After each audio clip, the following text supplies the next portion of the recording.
ভলা খাটো দিব বনি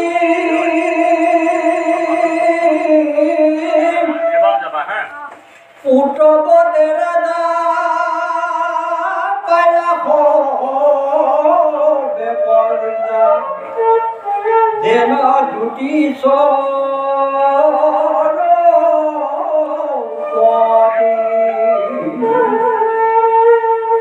অস্তত শাস্ত্ৰত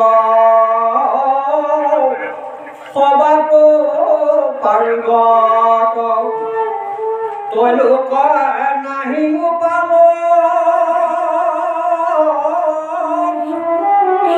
দেৱতী জগত বিস্মৃত ভকত যাৰ মহাগুণ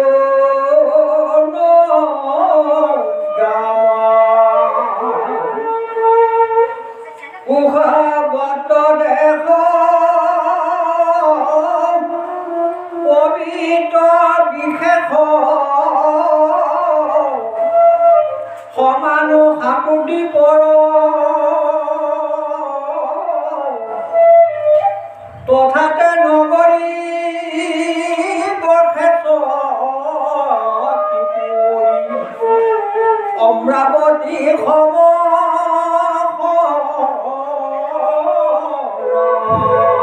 এতিয়া আজি মনুৰজা পুত্ৰ হ'ল উটানপাত উটানপাতৰ ৰাজ্যখনৰ কথা এয়া আমাৰ ভাগৱতত কৈছে উটানপাত ৰজা যেনেকৈ গুণী জ্ঞানী সাধু মহন্ত পণ্ডিত তেনেকৈ তেওঁৰ ৰাজ্যখনৰ প্ৰজাসকলক এনেকুৱা শান্তি দিয়ে ৰাখিছে এটা সৰু শিশুকো যদি কোনোবাই উটানপাত বেয়া বুলি কয় তেতিয়াও বিপদত পৰিব সকলো শান্তিত আছে হয়নে আজি এতিয়া উটানপাত ধ্ৰুৱৰ নামটো আজি ভাগৱতত কিয় লিপিবদ্ধ হ'ল আমাৰ কিছুমান লোকসকলে যে কৈছে মৰিও অমৰ কিছুমান লোকসকলে বৰ সজাবতীয়া মানুহ কিছুমানে ভাবে তাৰমানে সেইসকল নমৰীয়া তাতকৈ হয়নে গোহাঁই নহয় আমাৰ এই মৰ্ত্যত জন্ম লোৱা লোকসকল মানে আমি এদিন সকলোৱে মৃত্যু হ'ম কিন্তু মৰিও অমৰ শব্দটো কি জানে মৰাৰ পাছতো যিজন মানুহ নাম থাকিব ভাল নাম হয়নে সেইজনক কৈছে মৰিও অমৰ গতিকে আমাৰ উঠি অহা ল'ৰা ছোৱালী যুৱক যুৱতী প্ৰজন্মসকল আপোনালোকে ভাল কাম কৰিবা শিকিব ভাল কাম কৰি যদি আপোনাসকলে এই মৰ্ত্যৰ পৰা যিদিনা গুচি যাব তাৰ পাছত কোনোবা দুজনৰ মুখত আপোনাৰ বাক্য ওলাব হয়নে নহয় কওক সেইটোকে কয় মৰিও অমৰ আজি ধ্ৰুৱ তিনি তুলকৰ ওপৰত ধ্ৰুৱ লোকত সন্ধিয়া সময়ত আপোনাসকলে চাব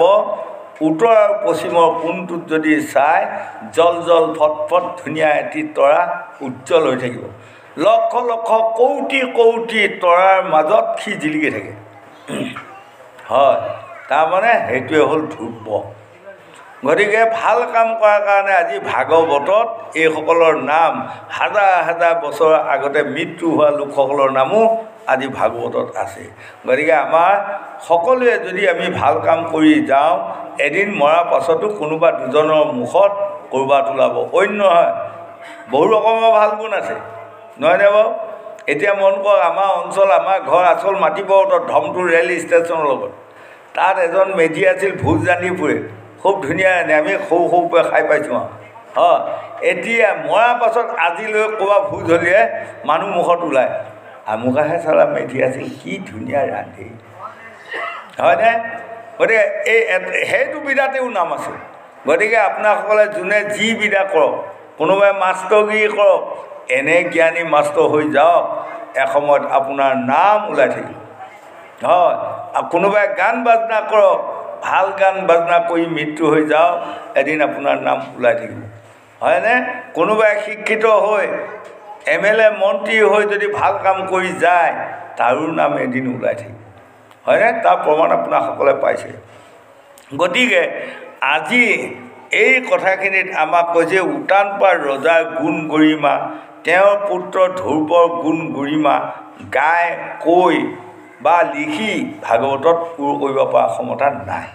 তথাপি যথাসাধ্য অকণমান লিখি থৈ গ'লোঁ হয়নে গতিকে আমি গুণী জ্ঞানী পণ্ডিত শিক্ষিত হ'ব পাৰিলে এই পৃথিৱীখনত শান্তি সকলোকে দিব পাৰিম। ল'ৰা ছোৱালীসকলে জানি লোৱা উচিত সদায় মই পিতৃ মাতৃক শান্তি দিম। কেনেকৈ শান্তি দিম? অৰ্থাৎ পিতৃ মাতৃয়ে যি ভাল পায় মই তাকে কৰি যাম। তেনেহ'লে জানিব সেই ল'ৰা ছোৱালীসকলে এইখন পৃথিৱীত শান্তি ক'ত আছে বুলি বিচাৰি ফুৰিবলগীয়া নাই, য'তে যাব ত'তে শান্তি পাবই। আৰু যিসকল ল'ৰা ছোৱালীয়ে পিতৃ মাতৃৰ অবাধ্য, পিতৃ মাতৃয়ে দুখ পোৱা বেয়া পোৱা কৰ্মত ভৰি দি ফুৰে বা কৰ্ম কৰি ফুৰে, সেইসকলে এই পৃথিৱীখনৰ শান্তিৰ দোকান এখন ক'ত আছে বিচাৰি উলিয়াব নোৱাৰে। এক। ২ নম্বৰত আমাৰ বোৱাৰীসকলো মন কৰিবচোন, যিসকল বোৱাৰীয়ে সদায় নিজৰ স্বামীৰ পৰামৰ্শ শহুৰ শাহুৰৰ পৰামৰ্শ লৈ চলি আছে, সেইসকলৰ সদায় আনন্দ শান্তি। সেইসকলৰ মুখখন চাওঁতে দেখিব আনন্দময় হৈ আছে। আৰু কিছুমানৰ মুখখন চোৱাৰ লগে লগে দেখিবচোন মানুহে মুখ চাওঁতেই ধৰিব পাৰে এজন মানুহ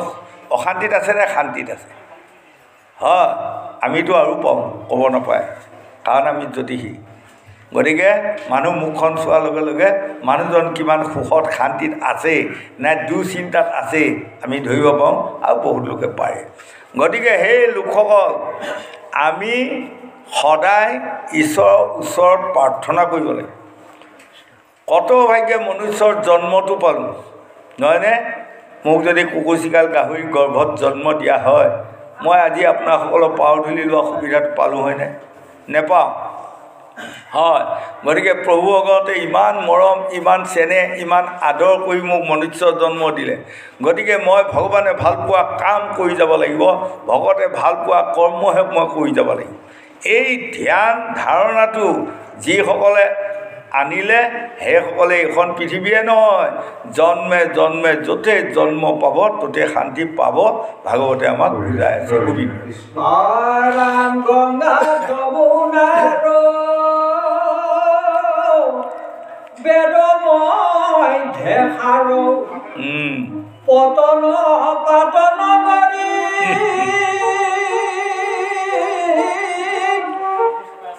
আদি ৰূপৱতী সুৰুচি শুনি ভৈলা দুই উপতে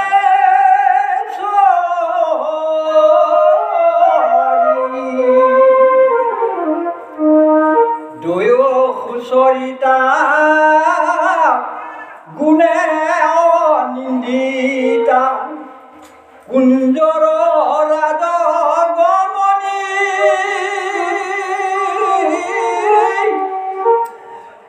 পিন ঘনস্তনী জাতিত পদ্মিনী কমল দলন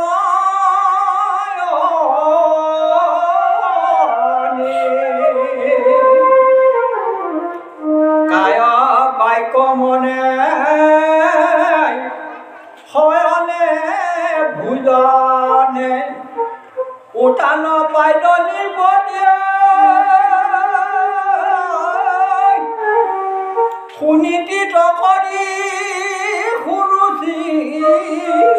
ৰসংগে বহালা অধিক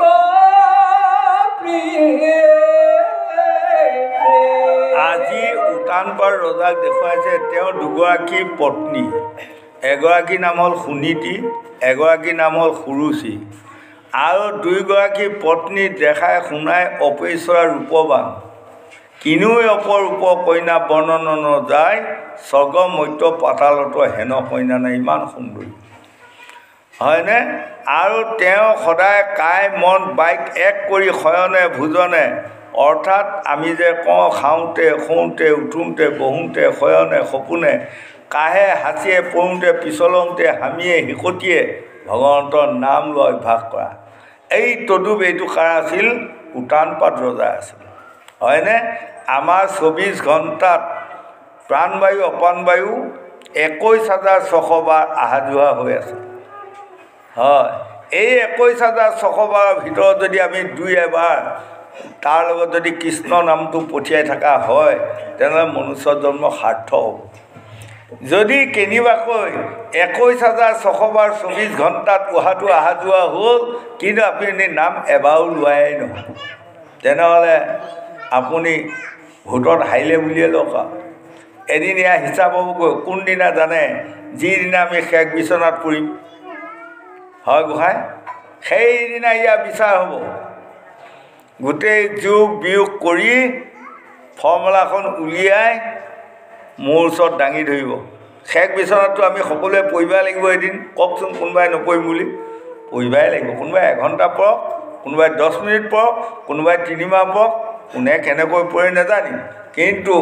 শেষ বিচনাত যে আমি সকলোৱে পঢ়িম সেইদিনা জল জল ফট ফট আমাক লিষ্টখন দেখুৱাই দিব আজিয়ে মই কৈ থৈছোঁ আপোনালোকৰ মনত পৰিব সেইদিনা কিন্তু হয়তো কোনোবাই মাতিব নোৱাৰিব তাৰমানে আমাৰ যেনেকৈ নাক কাণৰ যিমান হাৱা আছে চব বন্ধ কৰি দিব বন্ধ কৰি দি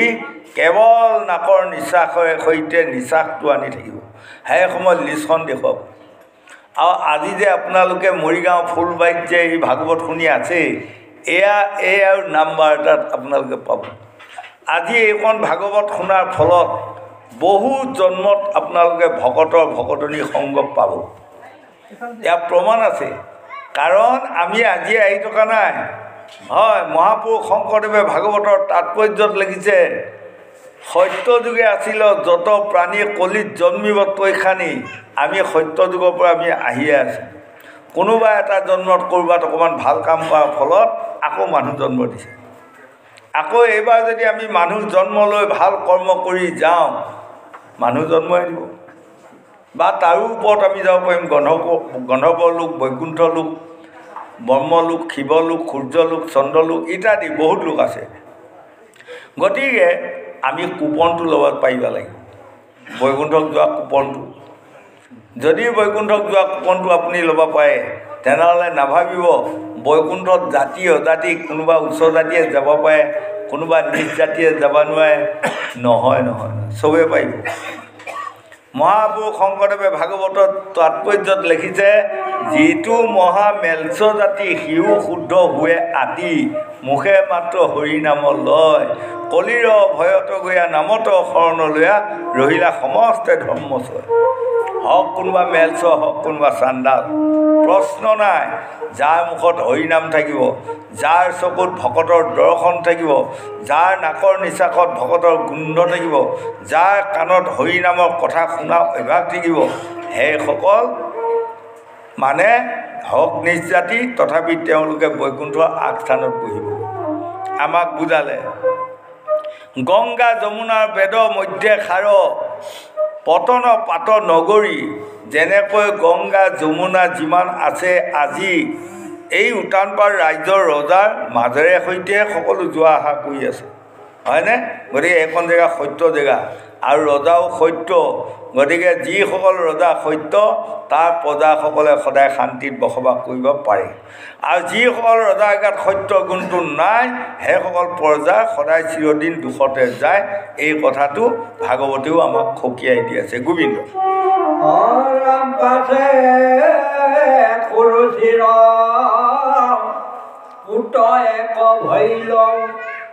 ৰাজা ৰচনায় কান্ত আদি দয়াতৰে গণি পইচাৰে উত্তম নাম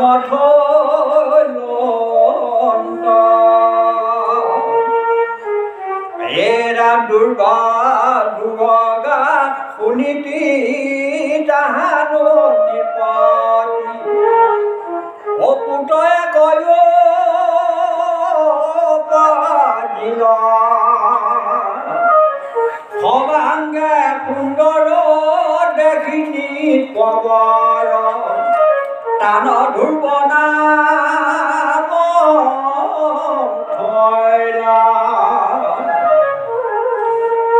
এৰাম যদি ৰূপে গুণে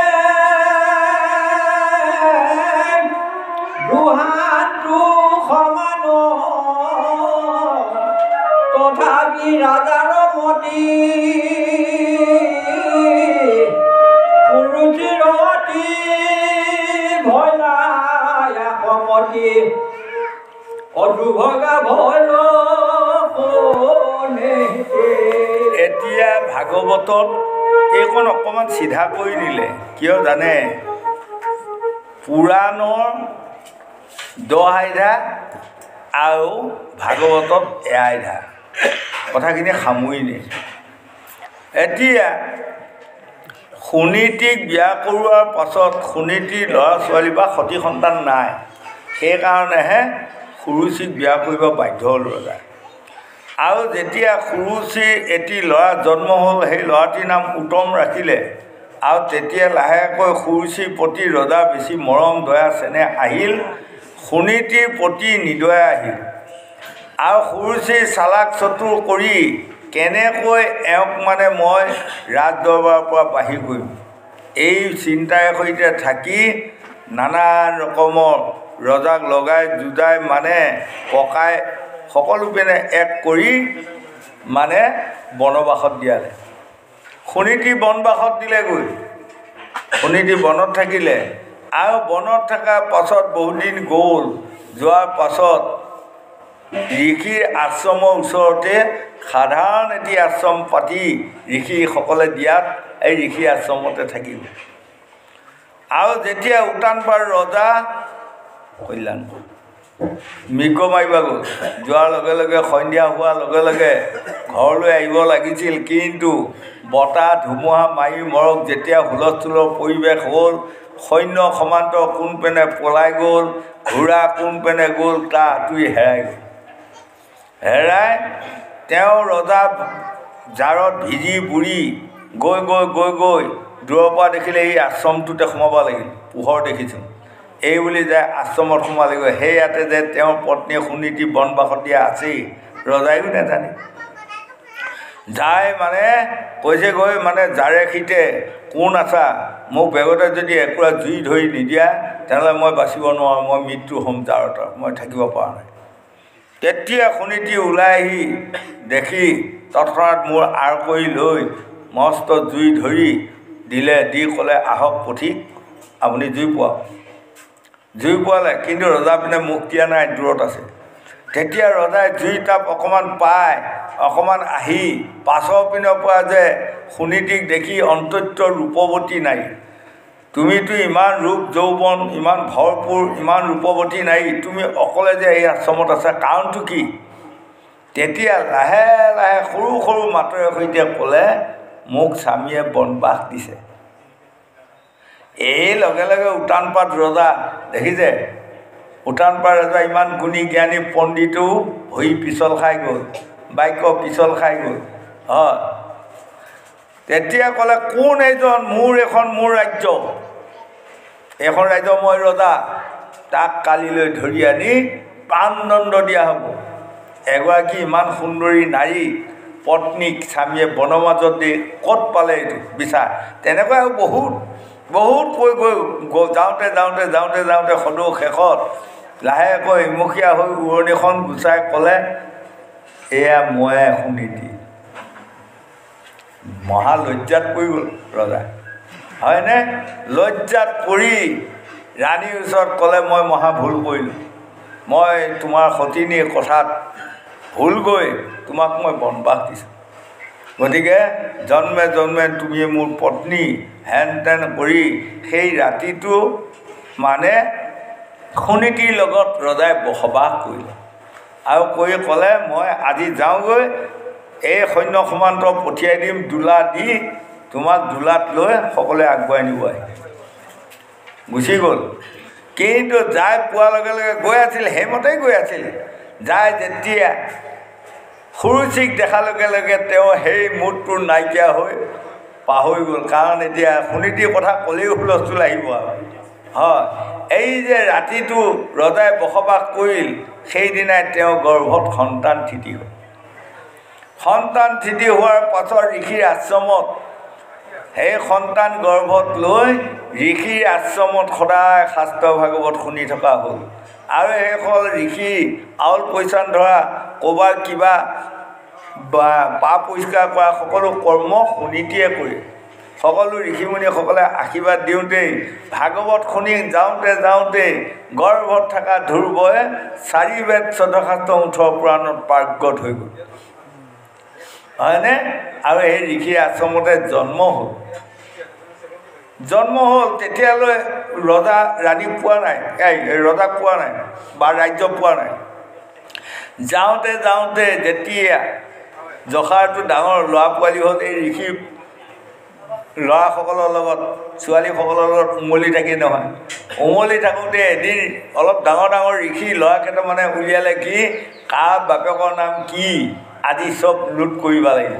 কাগজ আনি এটাই মানে অলপমান থাকেই নহয় চবৰে ওপৰত একোটা কেপ্টেইন হয় সি লিখি গৈ আছে কাৰ বাপেকৰ নাম কি কৈ গৈ আছে যেতিয়া ধ্ৰুৱক ক'লেগৈ তোমাৰ বাপেকৰ নাম কি কোৱা সি ক'ব নোৱাৰিল যেতিয়া সি ক'লে ল'ৰাসকলক এওঁ বাপেকৰ নামে বুজি নাপায় গতিকে এওঁ জাজ সন্তান সকলোৱে হাত তালি এটা দিয়া জাজ সন্তান বুলি সকলোৱে হাত তালি দিলে দিয়াৰ লগে লগে ধ্ৰুৱই কান্দি মাকৰ ওচৰ পালে মাকৰ ওচৰ পোৱাৰ লগে লগে মাকক কোৱাৰ লগে লগে মাকে ক'লে আজি বাৰু থাকা আকৌ কালি যদি যায় সোধেই তুমি ক'বা মই সৰু মানুহ ল'ৰা নহয় এই ৰাজ্যৰে ৰজা উটানপাত ৰজাৰ পুত্ৰ মই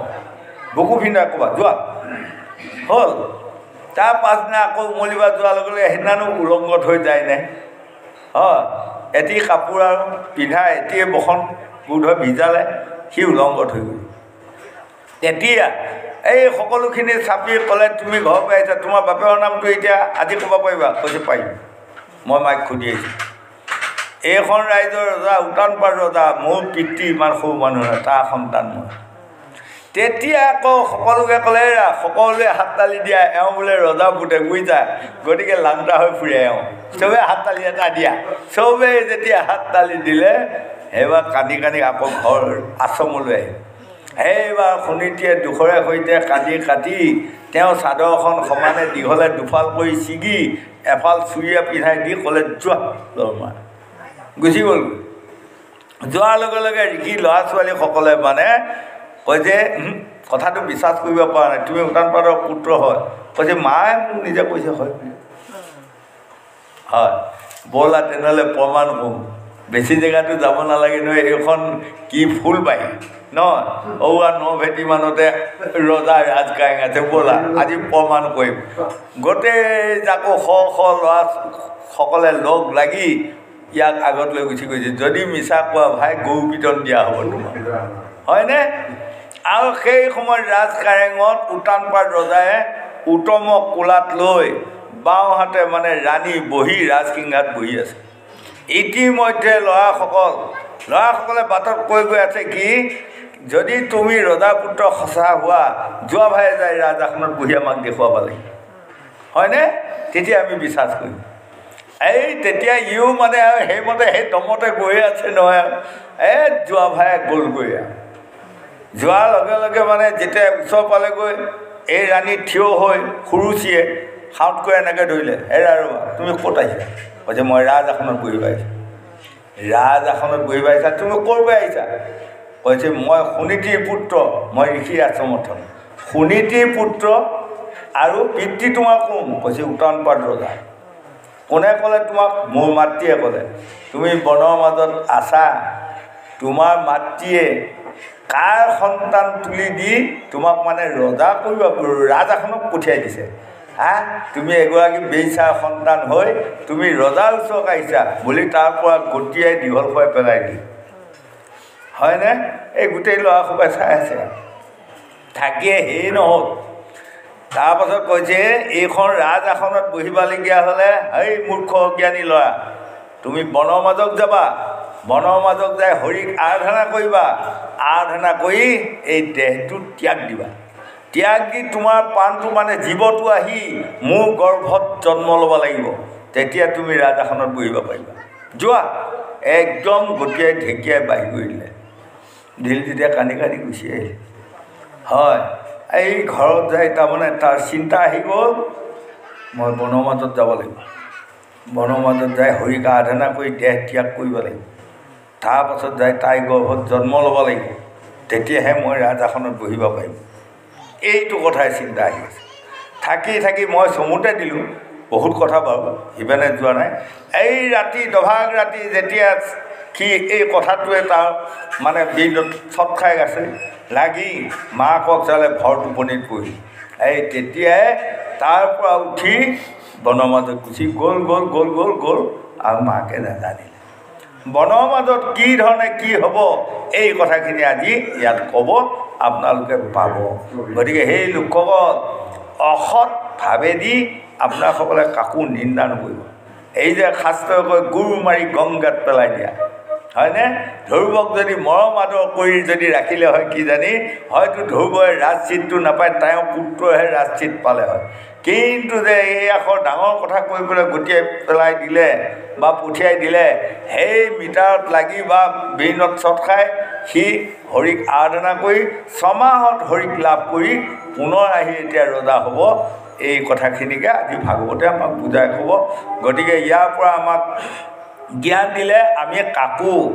সুবিধা পালে যে কাৰোবাক নিন্দা কৰিব লাগিব সুবিধা পালে যে কাৰোবাক গালি দিব লাগিব সুবিধা পালে যে কাৰোবাক মাৰ ধৰ কৰিব লাগিব এনে নহয় গতিকে জ্ঞানৰ খুব আমাৰ প্ৰয়োজন জ্ঞানে আদি মূল জ্ঞান নহ'লে যায় জাতি কুল গতিকে 1 নম্বৰ ভাগৱতৰ 12টা শ্লোক জ্ঞান বিজ্ঞান তদং ৰহস্য গুণ ক্ৰীড়া দ্ৰব্য জাতি মায়া তৰণ জীৱ ঈশ্বৰ এই 12 শ্লোকৰে 12 স্কন্ধ ভাগৱত প্ৰথম শ্লোকটোৰ নামে হ'ল কি জানে জ্ঞান গতিকে উঠি অহা যুৱক যুৱতী প্ৰজন্মসকল আপোনালোকে প্ৰথমে সকলোৱে জ্ঞানী হ'বা যত্ন কৰক তেনেহ'লে এইখন পৃথিৱীত শান্তি পাব পাব পাব গোবিন্দ